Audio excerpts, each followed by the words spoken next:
ഓം നമോ ബ്രഹ്മാദിഭ്യോ ബ്രഹ്മവിദ്യാ സംവൃതായ കർത്തൃഭ്യോ വംശഋഷിഭ്യോ നമോ ഗുരുഭ്യഃ. സർവോപപ്ലവരഹിതഃ പ്രജ്ഞാനഘനഃ പ്രത്യഗർത്ഥോ ബ്രഹ്മൈവാഹമസ്മി. ഓം പൂർണ്ണമദഃ പൂർണ്ണമിദം പൂർണ്ണാത് പൂർണ്ണമുദച്യതേ പൂർണ്ണസ്യ പൂർണ്ണമാദായ പൂർണ്ണമേവാവശിഷ്യതേ. ഓം ശാന്തി ശാന്തി ശാന്തിഃ. ഹരിഃ ഓം ശ്രീ ഗുരുഭ്യോ നമഃ. ഹരിഃ ഓം. എല്ലാവർക്കും ഹരി ഓം, പ്രണാമം. ഓം നമോ നാരായണായ. അധ ശുക്ല യജുർവേദീയ കാണ്വശാഃ ബൃഹദാരണ്യക ഉപനിഷത്ത് ദ്വിതീയകാണ്ഡം മുനികാണ്ഡം തൃതീയ അധ്യായം ജൽപരൂപ ഉപപത്തി പ്രകരണം പ്രഥമ ബ്രാഹ്മണം അശ്വല ബ്രാഹ്മണം ദശമമന്ത്രം. യാജ്ഞവൽക്യ ഇതി ഹോവാച കത്യയമധ്യാ ഉദ്ഗാദ അസ്മിൻ യജ്ഞേ ശ്രോത്രിയാഃ സ്ത്യോഷ്യതി ഇതി തിസ്ര ഇതി കഥമാസ്താ തിസ്ര ഇതി പുരോനുവാക്യാ ച യാജ്യാ ച സസ്യേവ തൃതീയാ കഥമാസ്താ യാ അധ്യാത്മമിതി പ്രാണയേവ പുരോനുവാക്യാ അപാനോ യാജ്യ ധ്യാനഃ സസ്യ കിം താഭിഃ ജയതി ഇതി പൃഥിവീലോകമേവ പുരോനുവാക്യയാ ജയതി അന്തരിക്ഷലോകം യാജ്യയാ ദ്യുലോകം ശസ്യയാ തതോഹ ഹോതാ അശ്വലഃ ഉപരരാമാം. യാജ്ഞവൽക്യ മഹർഷിയെ നമസ്കരിച്ചുകൊണ്ട് ദശമ മന്ത്രത്തിലേക്ക് നമുക്ക് പ്രവേശിക്കാം. അശ്വലന്റെ അവസാനത്തെ ചോദ്യമാണ്. ആദ്യ ചോദ്യങ്ങളിൽ മരണത്തെ എങ്ങനെ അധിവർത്തിക്കാം എന്നതായിരുന്നു പ്രധാന പ്രശ്നം. അതിന് ഉദാഹരണങ്ങളായി യജമാനന്മാരെ പറഞ്ഞു എന്ന് മാത്രമേ ഉള്ളൂ. ഏതൊരു ജീവനും മരണഭയത്തെ അധിവർത്തിക്കേണ്ടത് എങ്ങനെയെന്ന് യാജ്ഞവൽക്യ മഹർഷി അവിദ്വ സഭയോടായി പറഞ്ഞു. അതിലാർക്കും ഒരു എതിരഭിപ്രായവും നമ്മൾ കണ്ടില്ല. അതിനുശേഷം വീണ്ടും അശ്വലൻ ഓരോ വേദത്തിനെ അടിസ്ഥാനപ്പെടുത്തിക്കൊണ്ട് യാജ്ഞവൽക്യ മഹർഷിയോട് ചോദ്യം ചോദിക്കുകയാണ് ചെയ്തത്. ആദ്യം ഋഗ്വേദത്തെ അടിസ്ഥാനമാക്കി ചോദിച്ചു. അതിന് മറുപടി ആർക്കും എതിർക്കുന്നതായി നമ്മളവിടെ കണ്ടില്ല. പിന്നെ അശ്വലനും ആ ഉത്തരത്തിൽ തൃപ്തനായിരുന്നു. പിന്നീട് യജുർവേദം, പിന്നെ അഥർവണവേദം, ദശമമന്ത്രം സാമവേദത്തെ അടിസ്ഥാനപ്പെടുത്തിയായിരുന്നു. നമ്മൾ ചോദ്യം കണ്ടു, ഒന്നുകൂടെ കാണാം. യാജ്ഞവൽക്യ ഇതി ഹോവാച, യാജ്ഞവൽക്യ മഹർഷിയോടായിക്കൊണ്ട് അശ്വലൻ ചോദിച്ചു, കത്യയം അദ്യ ഉദ്ഗാദ അസ്മിൻ യജ്ഞേ ശ്രോത്രിയാഃ സ്തോഷ്യതി ഇതി. അതായത് സാമവേദ യാഗം ചെയ്യുമ്പോൾ, ഉദ്ഗാദ എന്നുള്ള വാക്കിൽ നമ്മൾ മനസ്സിലാക്കണം, സാമവേദ യാഗ മുഖ്യ പുരോഹിതരെയാണ് ഉദ്ഗാദ എന്ന് വിളിക്കുന്നത്. ആ ഉദ്ഗാദാവ് യാഗം ചെയ്യുമ്പോൾ മുഖ്യ ദേവത, ഓരോ വേദത്തിൻ്റെയും മുഖ്യ ദേവതകളെ നമ്മൾ കണ്ടു. ഋഗ്വേദമാണെങ്കിൽ അഗ്നിദേവത, യജുർവേദത്തിൻ്റെ സൂര്യദേവത പിന്നെ സാമവേദത്തിൻ്റെ മുഖ്യ ദേവത വായു. അപ്പോൾ ഇവിടെ വായുദേവത, അഥർവണവേദത്തിൻ്റെ മുഖ്യദേവത ചന്ദ്രൻ. അപ്പോൾ അഗ്നി, സൂര്യൻ, വായു, ചന്ദ്രൻ, ഈ 4 ദേവതകളുമാണ് 4 വേദത്തിൻ്റെ മുഖ്യദേവത. മുഖ്യദേവത എന്ന് വെച്ചാൽ നമ്മൾ ഈ 4 വേദത്തെ അടിസ്ഥാനമാക്കി യാഗം ചെയ്യുമ്പോൾ ഫലം നൽകുവാൻ കഴിവുള്ള മുഖ്യദേവത, അല്ലെങ്കിൽ നമ്മൾ അർപ്പിക്കുന്ന ആഹൂതികളൊക്കെ സ്വീകരിക്കുന്ന ദേവത. അപ്പോൾ ആ മുഖ്യദേവതകളുടെ കാര്യം നമ്മൾ കണ്ടു. ഇവിടെയും ആരാണ് മുഖ്യദേവത? വായുദേവതയാണ്. അപ്പോൾ ആ വായുവിനെ പിന്നെ ഉപദേവതകൾ അനേകം ഉണ്ടാകും കേട്ടോ. നമ്മൾ കണ്ടിരുന്നു ഇന്ദ്രൻ, വരുണൻ, അഗ്നി. ഓരോ യാഗത്തിൻ്റെയും ഉപദേവതകൾ മാറിക്കൊണ്ടേയിരിക്കും. വിശ്വജിത്യാഗമാണെങ്കിൽ ഒരു ഉപദേവത, സോമയാഗമാണെങ്കിൽ മറ്റൊരു ഉപദേവതകൾ യാഗത്തിൻ്റെ ഓരോ യാഗവും വ്യത്യസ്തപ്പെടുമ്പോൾ ഉപദേവതകളുടെ ഫലം നൽകുന്നത് മാറും. പക്ഷെ മുഖ്യ ദേവതയ്ക്ക് മാറ്റം ഉണ്ടാവില്ല. അത് ഈ 4 പേരാണ് അല്ലേ, നമുക്കറിയാമല്ലോ. ഒന്നുകൂടെ പറയാം, ഒരുമിച്ച് പറയാം. അഗ്നി, സൂര്യൻ, വായു, ചന്ദ്രൻ അല്ലേ, ഋക്കജു, സാമാധർവണവൻ. അപ്പം ഇവരെ എങ്ങനെയാണ് സ്തുതിയിലൂടെ പ്രീതിപ്പെടുത്തുക അല്ലേ?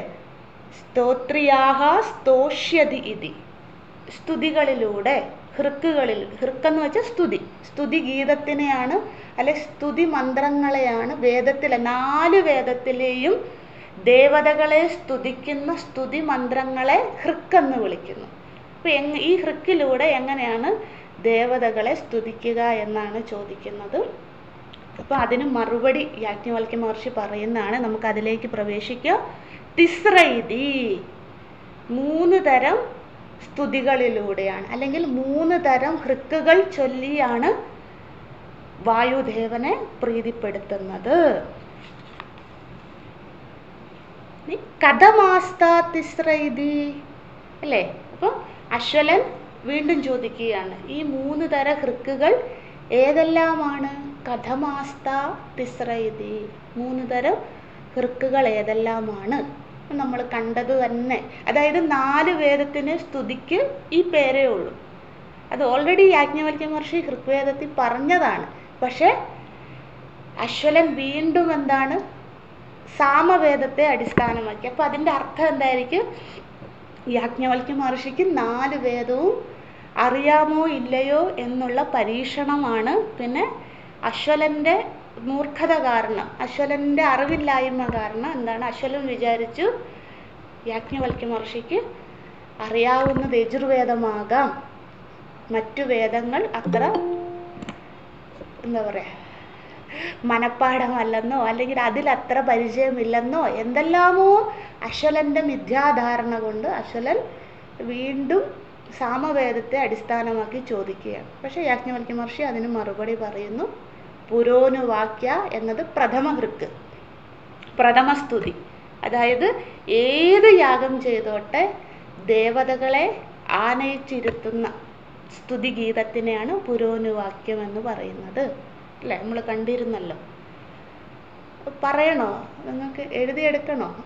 എഴുതിയതാണ് അല്ലേ, ഓൾറെഡി നമ്മൾ എഴുതിയതാണ് പുരോനുവാക്യം എന്ന. അതായത് യാഗത്തിന് മുന്നോടിയായി പ്രാരംഭത്തിൽ ദേവതകളെ ആനയിച്ചിരുത്തുന്ന സ്തുതി അല്ലേ, ദേവതകളെ ആ യാഗഭൂമിയിലേക്ക് കൊണ്ടുവരുന്ന ആ സ്തുതി. ദേവതകൾ ദേവലോകത്താണ് അല്ലേ എന്നാണ് നമ്മുടെ സങ്കല്പം. അപ്പം നമ്മൾ ഭൂലോകത്തിരുന്ന് യാഗം ചെയ്യുകയാണ്. അപ്പോൾ ദേവലോകത്ത് നിന്ന് അവർക്ക് നമ്മൾ ഇൻവിറ്റേഷൻ കൊടുക്കണം അല്ലേ, നമ്മൾ അവരെ ക്ഷണിക്കണം. അപ്പോൾ ആ ക്ഷണിച്ച് അവരെ ആനയിക്കുന്നതാണ് പുരോനുവാക്യം. പിന്നെ യാജ്യം, അത് എന്താണ്, അവർ വന്നതിന് കൃതാർത്ഥത, പിന്നെ അവർക്ക് വേണ്ട ഉപചാരങ്ങളൊക്കെ നൽകുന്ന സ്തുതിയാണ്. അങ്ങ് വന്നു, അപ്പോൾ വന്നു എന്നുള്ള നമ്മുടെ സങ്കല്പമാണ്. അപ്പോൾ ഈ സ്തുതി കേട്ട് ദേവതകൾ വന്നു. വന്നതിന് ശേഷം ദേവതകൾക്കുള്ള ഇരിപ്പിടം അല്ലേ, അവർക്ക് വേണ്ട ആജ്യങ്ങളെല്ലാം, അവർക്ക് നമുക്ക് വേണ്ട ഉപചാരങ്ങളെല്ലാം കൊടുക്കുന്നു. അതും സ്തുതിയിലൂടെ. ആസനം സമർപ്പയാമി, ഞാനിവിടെ അങ്ങക്ക് ഇരിക്കാനുള്ള ഇരിപ്പിടം നൽകുന്നു, ദയവായിരുന്നാലും, അതും പാട്ടിലൂടെ സ്തുതിച്ചിരുത്തുകയാണ്. അതിനുശേഷം എന്താണ്, എന്തൊക്കെയാണോ വേണ്ടത് അല്ലേ, പത്രം, പുഷ്പം, ഫലം, തോയം, എന്തൊക്കെയാണോ നമ്മൾ കൊടുക്കുന്നത് അതെല്ലാം സ്തുതികളിലൂടെ കൊടുക്കുകയാണ്. കാരണം ദയവായി സ്വീകരിക്കണേ, ഇത് എൻ്റെ കയ്യിൽ ഇതാണുള്ളത് അല്ലേ, ജലമാണുള്ളത്, ആ ജലത്തിനെ സ്വീകരിക്കണേ അല്ലേ, എൻ്റെ കയ്യിൽ പാലാണുള്ളത്, അങ്ങ് പാലിനെ എന്തൊക്കെയാണോ ഫലങ്ങൾ നമ്മൾ കൊടുക്കുന്നത് അതൊക്കെ സ്വീകരിക്കണേ. അതാണ് യാജ്യം. ആ ഉപചാരങ്ങളൊക്കെ സ്വീകരിക്കണേ എന്ന് സ്തുതിച്ചുകൊണ്ട് പറയുകയാണ്. എന്നിട്ട് അതവർ സ്വീകരിക്കുന്നു. അപ്പോൾ എന്താണ്, ഇതൊക്കെ സ്വീകരിച്ചതായി നമ്മൾ സങ്കല്പിക്കുന്നു. അപ്പോൾ പിന്നെ എന്താണ്, എൻ്റെ ആവശ്യങ്ങൾ പറയും അല്ലേ. എനിക്ക് ഇന്ന ഈ അങ്ങയെ ക്ഷണിച്ചു വരുത്തിയത് ഇന്ന കാര്യങ്ങൾക്കാണ് അല്ലേ, ശതായുഷം, അല്ലെങ്കിൽ സാമ്പത്തികമായത്, ഇഹലോകത്ത് വേണ്ടത്, അല്ലെങ്കിൽ എനിക്കിനി ശരീരം ഉപേക്ഷിക്കുകയാണെങ്കിൽ എപ്പോഴാണോ, അപ്പോൾ എനിക്ക് ഇനിയുള്ള പുനർജന്മം സ്വർഗലോകമാണ്, അതെല്ലാ സ്തുതികളിലൂടെ പറയും.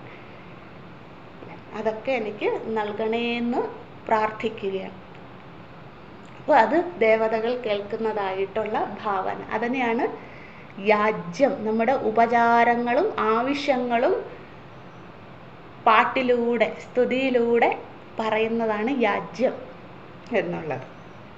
അതിനുശേഷം എന്താ, സസ്യേവ തൃതീയ, അവസാനം ഇതെല്ലാം സ്വീകരിച്ചതായിട്ടുള്ള സങ്കല്പം, പിന്നെ അങ്ങ് വന്നതിനുള്ള കൃതാർത്ഥത, ഞാൻ പറഞ്ഞതൊക്കെ കേട്ടതിനുള്ള കൃതാർത്ഥത, അങ്ങ് എനിക്ക് ഇതൊക്കെ എൻ്റെ ആവശ്യങ്ങളൊക്കെ നടത്തിത്തരും എന്ന് അല്ലേ, ഞാൻ ശ്രദ്ധയോടെ അത് വിശ്വസിക്കുന്നു എന്ന് പറയുന്നു. അതാണ് അവസാനത്തെ സസ്യേവ തൃതീയ, മൂന്നാമത്തെ സ്തുതിയാണ്. അപ്പം ഇതെല്ലാം നമ്മൾ ദേവതകളോട് എന്തു പറയുന്നതും വെറുതെ നമ്മളിങ്ങനെ പറയുകയല്ല, അവർക്ക് സ്തുതിയിലൂടെ പറഞ്ഞു കൊടുക്കും. നമ്മൾ ഒരു ഓഫീസിൽ ചെന്നാലും അതിനൊരു ഫോർമാലിറ്റി ഇല്ല അല്ലേ, നമുക്ക് ഇന്നത് വേണം. നമ്മളിപ്പോൾ പഞ്ചായത്തിൽ പോയിട്ട് പറയുകയാണ് എനിക്ക് ഇന്ന ആവശ്യമാണ്, അല്ല മുനിസിപ്പാലിറ്റി അല്ല, അങ്ങനെ വെറുതെ പോയി പറഞ്ഞാൽ അവർ നടത്തി തരുമോ? ഇല്ല അല്ലേ, അതിന് ഒരു പ്രത്യേക ഫോർമാറ്റുണ്ട് അല്ലേ. നമ്മൾ ഇന്ന സെക്ഷൻ ഓഫീസറെ കാണണം, ആ സെക്ഷൻ കഴിഞ്ഞ് അവരത് വേറെ ആളെയാണ് കണ്ട് അങ്ങോട്ട് പറഞ്ഞു വിടും അല്ലേ, അതിനൊരു പ്രൊസീജിയർ ഇല്ലേ. അങ്ങനെ പോയാലല്ലേ നമ്മുടെ കാര്യം നടക്കുകയുള്ളൂ. അപ്പം അതിന് ഒരു നമ്മൾ വെറുതെ വാ കൊണ്ട് പറഞ്ഞാൽ അവർ തരുമോ? ഇല്ല. നമ്മളതിന് ആർക്കാണോ വേണ്ടത് അവർക്ക് കത്തെഴുതണം അല്ലേ, നമ്മുടെ പേരും വിലാസവും എല്ലാം കൊടുത്ത് കത്തെഴുതി നമ്മുടെ ആവശ്യങ്ങൾ അതിൽ പറഞ്ഞ് അല്ലേ, നമ്മുടെ ഒപ്പും ഡേറ്റും സ്ഥലവും എല്ലാം വേണം അല്ലേ. അപ്പോഴല്ലേ അതൊരു ഫോർമലാകുകയുള്ളൂ അല്ലേ, എന്നാലല്ലേ അതിനൊരു വാല്യൂ ഉള്ളൂ. അതുപോലെ തന്നെ ഇവിടെ അവരെ എങ്ങനെയാണ് പ്രീതിപ്പെടുത്തുന്നത്? ഈ സ്തുതിയിലൂടെ ദേവതകളെ. ആ സ്തുതി ഏത് യാഗമാണെങ്കിലും, ഏത് വേദത്തെ അടിസ്ഥാനപ്പെടുത്തിയുള്ള യാഗമാണെങ്കിലും ദേവതകളെ സ്തുതിക്കുന്നത് ഈ 3 രീതിയിലാണ്. പുരോനുവാക്യം, യാജ്യം, സസ്യം എന്ന പേരിൽ ആണ് സ്തുതിക്കുന്നത് എന്ന് യാജ്ഞവൽക്യ മഹർഷി ആ സഭയെ അഭിമുഖീകരിച്ചുകൊണ്ട് അശ്വലനോടായി ഉത്തരം പറഞ്ഞു. അപ്പം നമ്മൾ സാമവേദത്തിൻ്റെ പ്രത്യേകതകൾ നമുക്കൊക്കെ അറിയാം അല്ലേ. സാമവേദം ഏറ്റവും പ്രധാനമായിട്ടുള്ളത് ഈ ഈണത്തിൽ, താളത്തിൽ മന്ത്രങ്ങൾ ചൊല്ലുന്ന രീതിയാണ്. സ്തുതികളാണ് അതിൽ കൂടുതലും ഉള്ളത്. സാമം ഏതത് സാമഗായൻ നാസ്തേ അല്ലേ, തൈത്തിരീയ ഉപനിഷത്ത് അല്ലേ. അതായത് ഈ ഗാനരൂപത്തിലുള്ള മന്ത്രങ്ങൾ അടങ്ങിയതാണ് സാമവേദം അല്ലേ. സാമവേദത്തിൻ്റെ പ്രവർത്തക ആചാര്യൻ ജൈമിനി മഹർഷിയായിരുന്നു. അതായത് ഭഗവാൻ വേദവ്യാസ മഹർഷി 4 വേദത്തെയും ക്രോഡീകരിച്ച് ജൈമിനി മഹർഷിക്കാണ് സാമവേദത്തിനെ പ്രചരിപ്പിക്കുവാനുള്ള അധികാരം കൊടുത്തത്. സാമവേദത്തിൻ്റെ ഉപവേദം എന്നു വെച്ചാൽ ഗാന്ധർവ വേദമാണ്. അതിൽ മുഴുവൻ പാട്ടാണ്. ഗന്ധർവന്മാരിരുന്ന് പാട്ടുപാടി ദേവതകളെ സ്തുതിക്കുന്നു. ഏതൊക്കെ ദേവതകളെയാണ് സ്തുതിക്കേണ്ടത്, സ്തുതി കേൾക്കേണ്ടത്, അതൊക്കെ എന്ത് ചെയ്യണം? സാമരൂപത്തിൽ. സാമം എന്ന് വെച്ചാൽ ഈണത്തിൽ ചൊല്ലാൻ സാധിക്കുന്ന മന്ത്രങ്ങൾ അടങ്ങിയതാണ് സാമവേദം. അപ്പം അത് ഇങ്ങനെ ഗന്ധർവന്മാർ, അതിലൂടെയാണ് പിന്നീട് വന്ന ഗാനശാഖകളൊക്കെ ഉണ്ടായത്. അതിൻ്റെയൊക്കെ ഉറവിടം ഇപ്പം നമ്മൾ ഹിന്ദുസ്ഥാനി ആയിക്കോട്ടെ, കർണാട്ടിക് ആയിക്കോട്ടെ അല്ല, ഏതോ ആയിക്കോട്ടെ, അതിൻ്റെയൊക്കെ ഉറവിടം സാമവേദമാണ്. സാമത്തിൽ നിന്നാണ് ഈ സപ്തസ്വരങ്ങളും ആരോഹണാവരോഹണങ്ങളൊക്കെ ഉണ്ടായത്. പിന്നെ അതിൽ നിന്ന് തന്നെയാണ് എന്തുണ്ടായതെന്ന് വെച്ചാൽ നൃത്യങ്ങൾ, വാദ്യങ്ങൾ, പാട്ട് മാത്രമല്ല, ബാക്കി കലാരൂപങ്ങളൊക്കെ ഇല്ലേ നമ്മുടെ പണ്ടുണ്ടായിരുന്നതും ഇപ്പം വളരെ ചുരുങ്ങിപ്പോയിരിക്കുന്നതുമായ കലാരൂപങ്ങളുടെയൊക്കെ ഭാഗമായിട്ടുണ്ടായിരുന്നത് സാമവേദമാണ്. അല്ലെ, അതിൻ്റെ കാതലെന്ന് പറയുന്നത് സാമവേദമാണ്. പിന്നെ ഗന്ധർവ വേദത്തിനോടൊപ്പം തന്നെ നാട്യശാസ്ത്രം നിങ്ങൾ കേട്ടില്ലേ, ഭരതമുനിയുടെ നാട്യശാസ്ത്രം, അതൊക്കെ ഉത്ഭവിച്ചത്, അതിൻ്റെയൊക്കെ ആധാരം സാമവേദമാണ്. അപ്പം ഈ സാമവേദത്തിലാണ് കൂടുതൽ സ്തുതികളായിട്ട് ഉള്ളത്. പിന്നെ ഈ സാമവേദത്തിൻ്റെ മറ്റൊരു പ്രത്യേകത, ഈ ഋഗ്വേദത്തിലുള്ള മന്ത്രങ്ങളുടെ തന്നെ ആവർത്തനമുണ്ട് സാമവേദത്തിൽ, അത് റിപ്പിറ്റേഷൻ. ഇപ്പോൾ ഋഗ്വേദത്തിൽ നമ്മൾ സാധാരണ ചൊല്ലും, നമ്മളിപ്പോൾ ചൊല്ലുന്ന പോലത്തെയുള്ള മന്ത്രങ്ങളൊക്കെ ചൊല്ലും. പക്ഷെ അതേ മന്ത്രം സാമവേദത്തിൽ എത്തുമ്പോൾ അതിൻ്റെ ടൂണ് മാറും, ഘടന മാറും, ചൊല്ലേണ്ട രീതി മാറുമെന്ന് മാത്രമേ ഉള്ളൂ. ജൈമിനി മഹർഷിക്ക് വേദവ്യാസ മഹർഷി അത് പറഞ്ഞു കൊടുത്തപ്പോൾ അത് സ്വരങ്ങൾ, മാത്രകൾ, ഉച്ചാരണ രീതികളൊക്കെ പറഞ്ഞു കൊടുത്ത് സ്തുതി രൂപത്തിലേക്ക് കൂടുതൽ പ്രാധാന്യം കൊടുത്തുകൊണ്ട് വന്നു. ഇങ്ങനെയാണ് സാമവേദം എന്ന ശാഖയും പ്രചാരത്തിൽ വന്നത്. പിന്നെ ഈ വേദത്തിൻ്റെ, സാമവേദത്തിൻ്റെ മുഖ്യ ദേവത വായുദേവനാണ്. നമുക്കറിയാം വായുവിന് 5 ഭാവങ്ങളുണ്ടല്ലേ, നമ്മളത് പഠിച്ചിട്ടുണ്ട്, നിങ്ങൾക്കൊക്കെ അറിയാവുന്നതാണ്, നമ്മൾ ചെറുപ്പം മുതലേ പഠിക്കുന്നതാണിത്. എന്താണ് ചെറുപ്പം മുതലെന്ന് വെച്ചാൽ ആധ്യാത്മിക ശാസ്ത്രത്തിലേക്ക് കടന്നപ്പോഴുള്ള ചെറുപ്പം, അല്ലാണ്ട് നമ്മുടെ ശരീരത്തിൻ്റെ ചെറുപ്പമല്ല. അപ്പം മുതലേ നമ്മൾ പഠിക്കുന്നതാണല്ലേ. പ്രാണൻ, അപഹനൻ, സമാനൻ, ഉദാനൻ, വ്യാനൻ, ഈ 5ഉം പ്രാണന്റെ 5 ഭാവങ്ങളാണ്, അല്ലെങ്കിൽ 5 ജോലി ചെയ്യുമ്പോഴുള്ള പേരുകളാണ് അല്ലേ. ഇപ്പം നമ്മൾ അന്ന് പഠിച്ച ഉദാഹരണം തന്നെ വീണ്ടും പറയാം.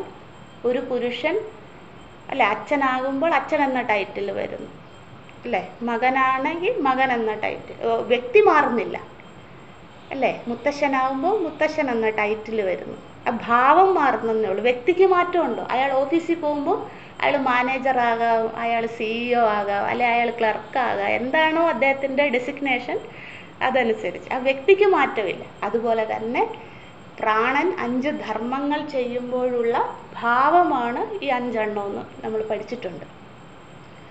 അപ്പം ഒരാൾ തന്നെയാണ്, വായു ദേവതയെ തന്നെയാണ്, പക്ഷെ 5 ഡ്യൂട്ടി ചെയ്യുകയാണ്. അപ്പോഴുള്ള പേരുകളാണ് എന്ത്, പ്രാണൻ, അപാനൻ, സമാനൻ, ഉദാനൻ, വ്യാനൻ എന്നൊക്കെ ഉള്ളത്. അതും നമ്മൾ പഠിച്ചിട്ടുണ്ട്, എല്ലാവർക്കും അറിയുകയും ചെയ്യാം ഈ 5 ധർമ്മങ്ങൾ എന്തെന്നൊക്കെ. അതിവിടെ യാജ്ഞവൽക്യ മഹർഷി പറയുന്നുണ്ട്. നമുക്ക് മന്ത്രത്തിലേക്ക് മടങ്ങി വരാം. എവിടെ വരെ നമ്മൾ കണ്ടു, ചോദ്യം കണ്ടു, അതിന് എന്തൊക്കെ സ്തുതിയാണെന്ന് കണ്ടു, 3 തരം സ്തുതി ഉണ്ടെന്ന് കണ്ടു, ആ സ്തുതിയുടെ പേരുകൾ നമ്മൾ കണ്ടു. പുരോനുവാക്യായാച്ച, യാജ്യാച്ച, സസ്യേവ തൃതീയ, മൂന്നാമത്തതായിട്ട് സസ്യം എന്നുള്ളത് അല്ലേ. അടുത്തതിലേക്ക് പോകാം. കഥമാസ്തായ അധ്യാത്മവിധി, അതായത് അശ്വനന്റെ ഡയലോഗാണ് അത്. കഥമാസ്തായ അധ്യാത്മവിധി, ഇവയിൽ അധ്യാത്മമായവ ഏതെല്ലാമാണ്. അധ്യാത്മം എന്ന വാക്കിൻ്റെ അവിടെ ബ്രാക്കറ്റിൽ എഴുതിക്കോളൂ, വെഷ്ടി സമ്പത്ത് ഉപാസന. അതിനെയാണ് അശ്വലൻ അധ്യാത്മം എന്ന വാക്കുകൊണ്ട് ഉദ്ദേശിക്കുന്നത്. വെഷ്ടി സമ്പത്ത് ഉപാസന. കഥമാസ്ത യാ അധ്യാത്മം ഇതി. കഥമാസ്ത യാ വരുമ്പോൾ ബഹുവചനം വരും, എന്ന് വെച്ചാൽ ഇവയിൽ അധ്യാത്മമായവ ഏതെല്ലാമാണ്. ഏതെല്ലാം എന്ന് പറയുമ്പോൾ ബഹുവചനായില്ലേ, ഏത് അല്ലേ, അത് വരുമ്പോൾ ഏകവചനം വരും. അപ്പം യാ അധ്യാത്മമിതി എന്ന് വെച്ചാൽ വെഷ്ടി സമ്പത്ത് ഉപാസനകൾ ഇതിലേതെല്ലാം. ആദ്യം എഴുതുക, പിന്നെ നമുക്ക് അതിൻ്റെ ഡീറ്റെയിലേക്ക് പോകാം. ചോദ്യം ഇതാണ്, കഥമാസ്തായ അധ്യാത്മമിതി എന്ന് വെച്ചാൽ ഈ പറഞ്ഞവയിൽ ഏതെല്ലാമാണ് വെഷ്ടി സമ്പത്ത് ഉപാസനകൾ.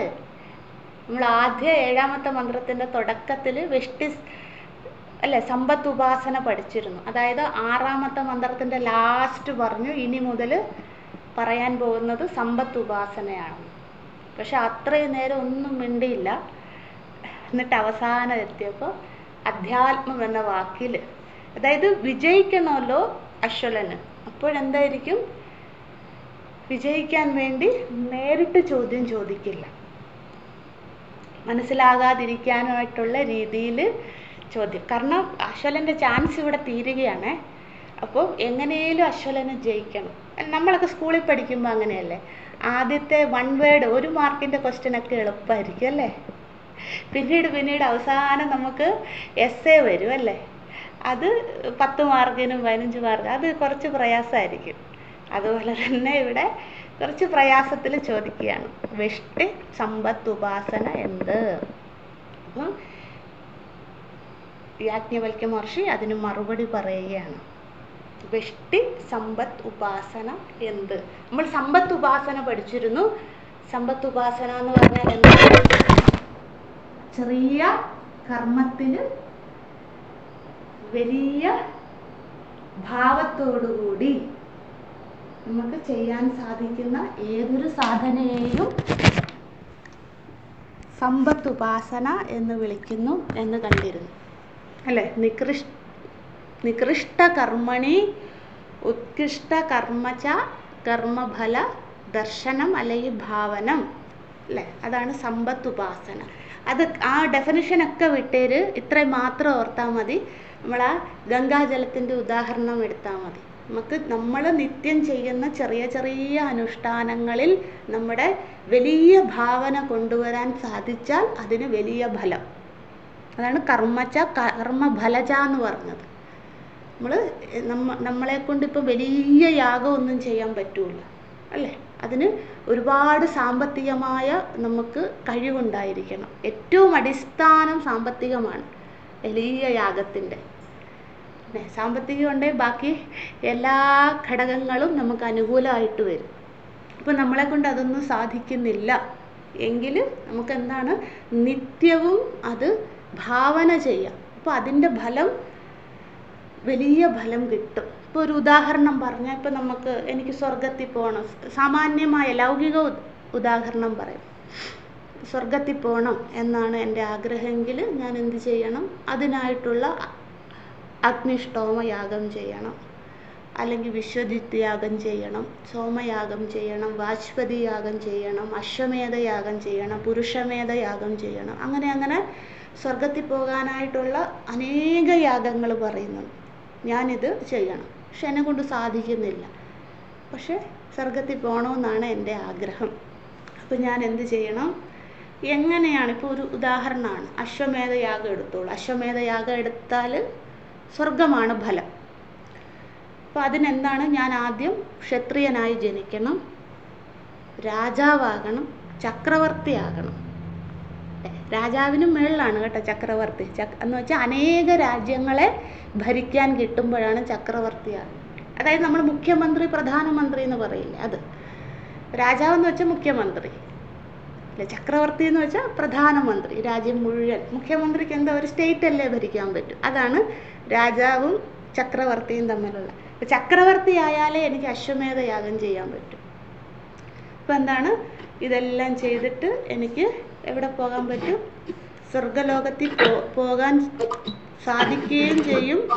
പിന്നെ എനിക്ക് അശ്വമേധയാഗത്തിൻ്റെ ഫലം ഇന്ദ്രപദവിയാണ്. ഇന്ദ്രപദവിയാണ് അശ്വമേധയാഗത്തിൻ്റെ ഫലം. നമുക്ക് മഹാഭാരതത്തിൻ്റെ കഥയൊക്കെ അറിയാം, ഞാൻ അതിലേക്ക് പോകുന്നില്ല.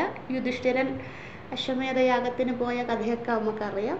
നമ്മൾ രാമായണത്തിലും കാണുന്നതാണ് അതൊക്കെ അല്ലേ, ഉത്തര രാമായണത്തിൽ. അപ്പം ഇതാണ് ഫലം. പക്ഷെ എന്നെക്കൊണ്ട്, ഞാൻ ക്ഷത്രിയനല്ല, ഞാൻ ചക്രവർത്തി ആയിട്ടില്ല. പിന്നെ എല്ലാ രാജ്യങ്ങളെയും ഞാൻ ഡിഫീറ്റ് ചെയ്ത് എല്ലാ നാട്ടുരാജാക്കന്മാരുടെയും അനുമതി മേടിച്ച് അവരൊക്കെ സമ്മതിക്കണം, എന്നിട്ട് ഞാൻ ചക്രവർത്തി ആകണം. അതൊന്നും എൻ്റെ ജീവിതത്തിൽ സാധിക്കില്ല. പക്ഷേ എനിക്ക് ആഗ്രഹമുണ്ട് അത് ചെയ്യണം. അപ്പം എന്ത് ചെയ്യണം? വേദത്തിൽ ഇതെങ്ങനെ ചെയ്യണമെന്നുള്ള എല്ലാം പറഞ്ഞിട്ടുണ്ട്. അതെല്ലാവർക്കും അവൈലബിളാണ് അല്ലേ. നമ്മൾ വേദം പഠിച്ചാൽ മതി, അതിൽ എങ്ങനെ ചെയ്യണം, അതിനുള്ള വിധി നിഷേധങ്ങൾ, അതിനുള്ള എല്ലാ സ്റ്റെപ്പും പറഞ്ഞു തന്നിട്ടുണ്ട് എങ്ങനെ ചെയ്യണമെന്നുള്ളത്. അപ്പം ഞാൻ എന്ത് ചെയ്യണം? അത് പഠിക്കണം. അത് പഠിച്ചിട്ട് മാനസികമായിട്ട് ഇത് ചെയ്യണം. അപ്പോൾ അനേകം പൈസ വേണം ഇത് ചെയ്യണമെങ്കിൽ. ഒരുപാട് പുരോഹിതന്മാർ വേണം, അനേക ദിവസം അല്ലേ, ഒരു മണ്ഡലകാലമെങ്കിലും അത് മിനിമം. അതിൽ നിന്നും കൂടാം. 41 ദിവസം ഉള്ള അശ്വമേധമുണ്ട്, 54 ദിവസം ഉള്ളതുണ്ട്, 108 ദിവസമുള്ളതുണ്ട്, 1008 ദിവസമുള്ളതുണ്ട്. അപ്പോൾ എൻ്റെ സാമ്പത്തിക സ്ഥിതി അനുസരിച്ച് എനിക്കത് ചെയ്യാം. പക്ഷെ അതൊന്നും എനിക്ക് പറ്റുന്നില്ല. പക്ഷെ എനിക്ക് അശ്വമേധയാഗം ചെയ്യണമെന്നാണ് എൻ്റെ ആഗ്രഹം. അപ്പോൾ ഞാൻ എന്ത് ചെയ്യണം? നിത്യം ചെയ്യണം. വീട്ടിലിരുന്ന് ഈ മന്ത്രങ്ങൾ പാരായണം ചെയ്ത് സങ്കല്പിക്കണം, ഞാൻ ഇത് ചെയ്യുന്നു, മാനസികമായി ഇത് ചെയ്യുന്നു. മന്ത്രങ്ങളുണ്ട് കേട്ടോ അതിൽ. ആ മന്ത്രങ്ങളൊക്കെ ഞാൻ കണ്ഠസ്ഥമാക്കി നിത്യം ചെയ്യണം. അതാണ് നികൃഷ്ട കർമ്മം. ഞാൻ ചെറിയ നികൃഷ്ടം എന്ന് വെച്ചാൽ ലളിതമായി ഞാൻ വീട്ടിലിരുന്ന് ചെയ്യുകയാണ്. എന്താണ് എൻ്റെ ആഗ്രഹം? ഉത്കൃഷ്ട കർമ്മം. ഇത് ഞാൻ വളരെ ശ്രേഷ്ഠമായിട്ടാണ് ചെയ്യുന്നത് എന്നുള്ള എൻ്റെ ഭാവന. അപ്പോൾ എന്താണ് എനിക്ക് ഫലം? ഉത്കൃഷ്ട കർമ്മഫലം. എനിക്ക് പതിയെ പതിയെ പതിയെ പതിയെ അതിൻ്റെ ഫലം ദേവതകൾ തന്നുകൊണ്ടേയിരിക്കും. അങ്ങനെ ഞാൻ എന്ത് ചെയ്യും? എനിക്കതിൻ്റെ ഫലം ലഭ്യമാകും എന്നുള്ള സങ്കല്പം. അത് ലഭ്യമാവുകയും ചെയ്യും. പക്ഷെ നിത്യം ചെയ്യണം. അതിനെയാണ് സമ്പത്തുപാസന എന്ന് പറയും. അത് ലൗകികമായ ഉദാഹരണമാണ് ഇപ്പോൾ പറഞ്ഞത്. അതായത് കാമ്യ ഉദാഹരണം. കാമ്യഫലമാണല്ലോ നമുക്ക് സ്വർഗലോക പ്രാപ്തി എന്നുള്ളത്. ഇല്ല, അതെനിക്ക് വേണ്ട. എനിക്ക് നിഷ്കാമ ഫലം മതി. ഞാൻ ചെയ്യുന്ന എല്ലാ കർമ്മത്തിലും എനിക്ക് സ്വർഗലോകമോ മറ്റ് ഭോഗങ്ങളോ ഒന്നും വേണ്ട. നിഷ്കാമമായാണ് ഞാൻ ചെയ്യുന്നതെങ്കിൽ അതും നമുക്ക് സമ്പത്ത് ഉപാസനയായിട്ട് ചെയ്യാം. അതെന്താണ്? നമ്മളിപ്പോൾ പറഞ്ഞ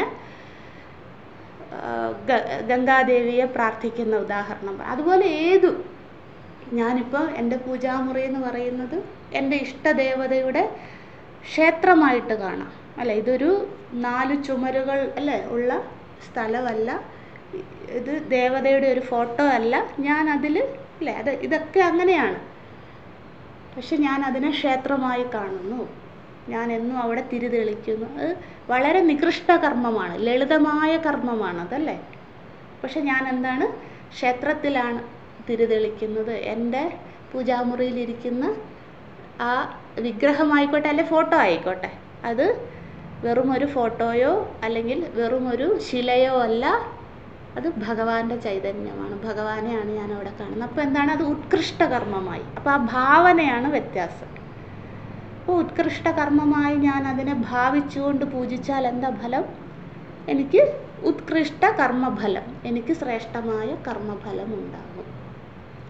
അതിനെയാണ് സമ്പത്തുപാസന എന്ന് പറയും. അപ്പം അതാണ് അശ്വലൻ ഇവിടെ ചോദിക്കുന്നത്. എങ്ങനെ സമ്പത്ത്? പക്ഷെ അശ്വലൻ ഇവിടെ ചോദിക്കുന്നത് ലൗകികമായ ഫലത്തിനെയാണ് കേട്ടോ. അതായത് ഇഹലോക സ്വർഗലോക സുഖത്തിനെയാണ് ചോദിക്കുന്നത്. നമുക്കതിനെ അലൗകിക ഫലത്തിലേക്ക് മാറ്റാം. കാരണം നമുക്കിനി ലൗകികമായ ഒരു ഫലത്തിൻ്റെയും താല്പര്യമില്ല, ആഗ്രഹമില്ലാത്തത് കൊണ്ട് അതിനെ അലൗകികത്തിലേക്ക് മാറ്റാം. അങ്ങനെയാണ് നമ്മളിപ്പോൾ അല്ലെ, ഭഗവാന് പാല് വെക്കുന്നു അല്ലേ, നമ്മളെന്നും നിവേദ്യം ചെയ്യുന്നു അല്ലേ. ഭഗവാന് നമ്മുടെ ഈ നാഴിപ്പാലിൻ്റെ ആവശ്യമില്ല അല്ലേ. പക്ഷെ എന്താണ്? എൻ്റെ ഭാവനയാണ് അല്ലേ. എൻ്റെ കയ്യിലുള്ള എന്താണോ അത്, നാഴിയോ ഇടങ്ങഴിയോ എത്രയാണോ എൻ്റെ അടുത്തുള്ളത്, ഞാനത് സമർപ്പിക്കുന്നു അല്ലേ. അപ്പോൾ ആ ഭാവന കൊണ്ട് അതെന്താണ്? ഉത്കൃഷ്ടമായി, അത് ഉപാസനയായി മാറുകയാണ്. എനിക്കെന്താണ് ഫലം? ഭഗവാൻ എന്നോടൊപ്പം ഉണ്ടെന്നുള്ള ഒരു ധൈര്യം, അത് ഈ ഉപാസന കൊണ്ട് നമുക്ക് കിട്ടും. പിന്നെ എന്താണ്? ഭഗവാന്റെ തന്നെ നിവേദ്യത്തിന് ഞാനെന്ന ഉപകരണത്തിലൂടെ, എൻ്റെ കൈകളിലൂടെ ഭഗവാന് തന്നെ സമർപ്പിക്കുന്നു. അപ്പോൾ നീ യന്ത്രം, ഞാൻ യന്ത്രി എന്നുള്ള ഭാവം വരും. അപ്പോൾ ആ ഒരു ഭാവത്തോടു കൂടി ചെയ്യുകയാണെങ്കിൽ നമ്മൾ ചെയ്യുന്ന ഏത് ഉപാസനയും സമ്പത്ത് ഉപാസനയാക്കി മാറ്റാൻ സാധിക്കും. അപ്പം ഇതാണ് സമ്പത്ത് ഉപാസന. ഇനി നമുക്ക് മടങ്ങി വരാം മന്ത്രത്തിലേക്ക്. ഇവയിലേതെല്ലാമാണ് സമ്പത്ത് ഉപാസന എന്നാണ് അശ്വലൻ്റെ ചോദ്യം. അപ്പോൾ യാജ്ഞവൽക്യ മഹർഷി മറുപടി പറയുകയാണ്, പ്രാണയേവ പുരോനുവാക്യ അപാനോ യാജ്യ വ്യാന സസ്യ. ഇതാണ് യാജ്ഞവൽക്യ മഹർഷിക്ക് അശ്വലനോട് പറയാനുള്ള മറുപടി. പ്രാണയേവ പുരോനുവാക്യ എന്ന് വെച്ചാൽ പുരോനുവാക്യം പ്രാണനാകുന്നു. അതാണ് ആ വാക്കിൻ്റെ അർത്ഥം. അതായത് പുരോനുവാക്യം എന്താണ്? എഴുതിക്കോളൂ. പ്രാണയേവ പുരോനുവാക്യം എന്ന് വെച്ചാൽ പുരോനുവാക്യം എന്ന സ്തുതി പ്രാണനാകുന്നു. അതാണ് ആ വേർഡിൻ്റെ മീനിങ്. നമ്മൾ മനസ്സിലാക്കണം. ദേവതയെ സ്തുതിക്കുമല്ലോ, പുരോനുവാക്യം എന്ന സ്തുതി കൊണ്ട് സ്തുതിക്കുമല്ലോ, അതായത് ക്ഷണിക്കുമല്ലോ. പുരോനുവാക്യം എന്താണ്? ദേവതാ ക്ഷണമാണ് അല്ലേ, ഇൻവിറ്റേഷനാണ് ദേവതയ്ക്കുള്ള. അതെന്താണ്? പ്രാണനാകുന്നു എന്ന് വെച്ചാൽ വായുവിൻ്റെ പ്രഥമഭാവമായ പ്രാണനെയാണ് അവിടെ സ്തുതിക്കുന്നത്. വായുദേവതയുടെ പ്രഥമഭാവമായ 5 ഭാവം ഉണ്ടല്ലോ അല്ലേ, അതിൽ പ്രഥമഭാവമായ പ്രാണനെയാണ് അവിടെ സ്തുതിക്കുന്നത്.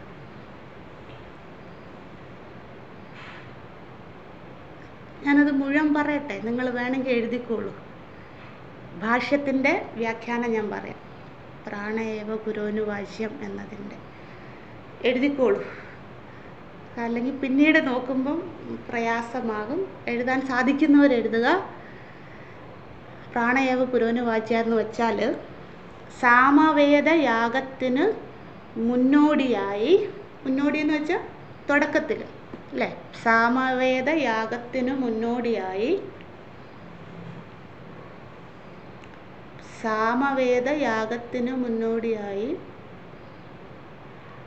പ്രാരംഭത്തിൽ എന്ന് വെച്ചാൽ ആദ്യത്തിൽ, തുടക്കത്തിൽ അല്ലേ, സാമവേദ യാഗത്തിന് മുന്നോടിയായി പ്രാരംഭത്തിൽ, അറ്റ് ദ ബിഗിനിങ്, അതാണ് പ്രാരംഭത്തിൽ. അത് മലയാളം അറിയാത്തവരുണ്ട് കേട്ടോ, നിങ്ങൾ ക്ഷമിക്കണം. അവർക്കും കൂടെ വേണ്ടിയാണ് ഞാൻ ട്രാൻസ്ലേറ്റ് ചെയ്യുന്നത്.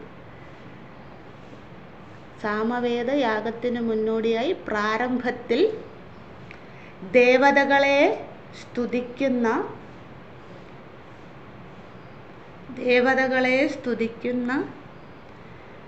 ഹൃക്മന്ത്രങ്ങളാകുന്നു പുരോനുവാക്യം.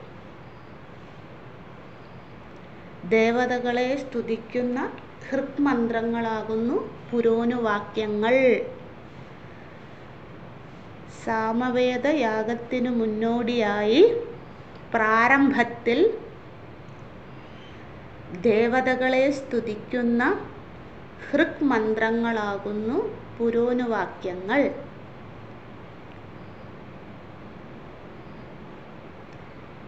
ഈ സ്തുതിയിലൂടെ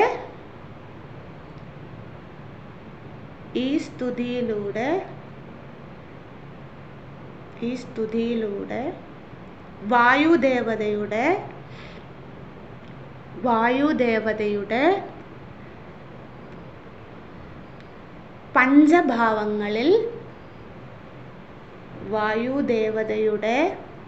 പഞ്ചഭാവങ്ങളിൽ പ്രഥമഭാവമായ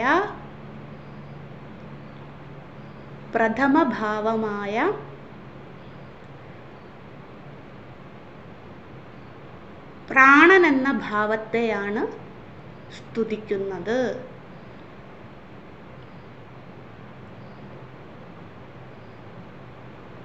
വായുദേവതയുടെ പഞ്ചഭാവങ്ങളിൽ പ്രഥമഭാവമായ പ്രാണൻ എന്ന ഭാവത്തെയാണ്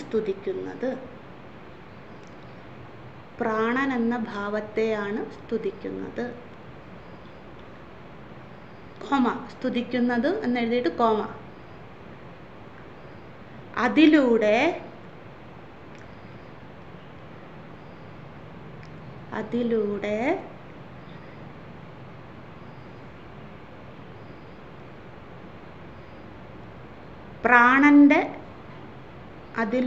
പ്രാണന്റെ അനുഗ്രഹഫലത്തെ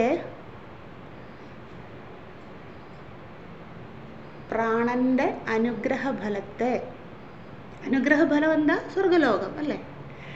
പ്രാണന്റെ അനുഗ്രഹഫലത്തെ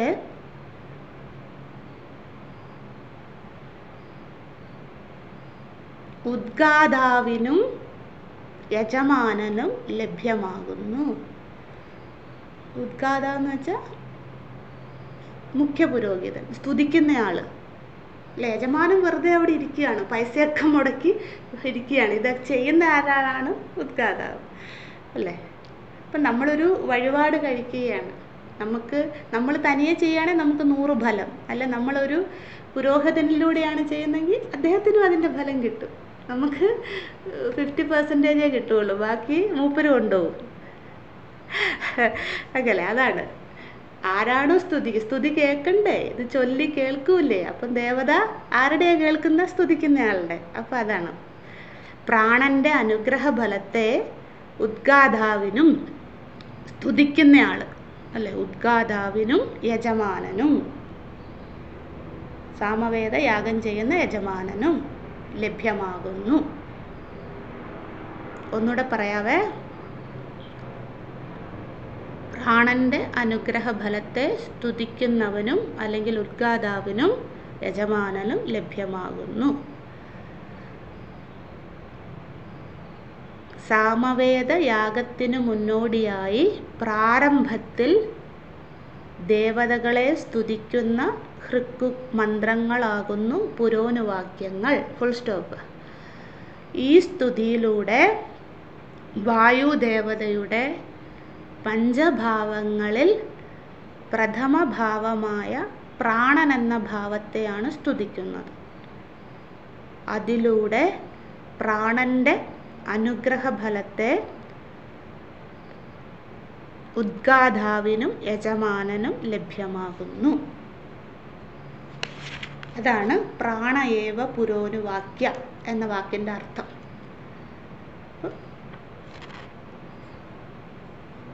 അടുത്തത് നാളെ പഠിക്കാം.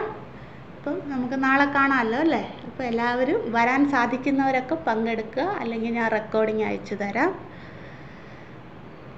ഓം നമഃ പരമഋഷിഭ്യോ നമഃ പരമഋഷിഭ്യോ നമഃ പരമഋഷിഭ്യഃ. ഓം നമോ ബ്രഹ്മാദിഭ്യോ ബ്രഹ്മവിദ്യാ സംവൃതായ കർത്തൃഭ്യോ വംശഋഷിഭ്യോ മഹദ്ഭ്യോ നമോ ഗുരുഭ്യഃ. സർവോപപ്ലവരഹിതഃ പ്രജ്ഞാനഘനഃ പ്രത്യഗർത്ഥോ ബ്രഹ്മൈവാഹമസ്മി.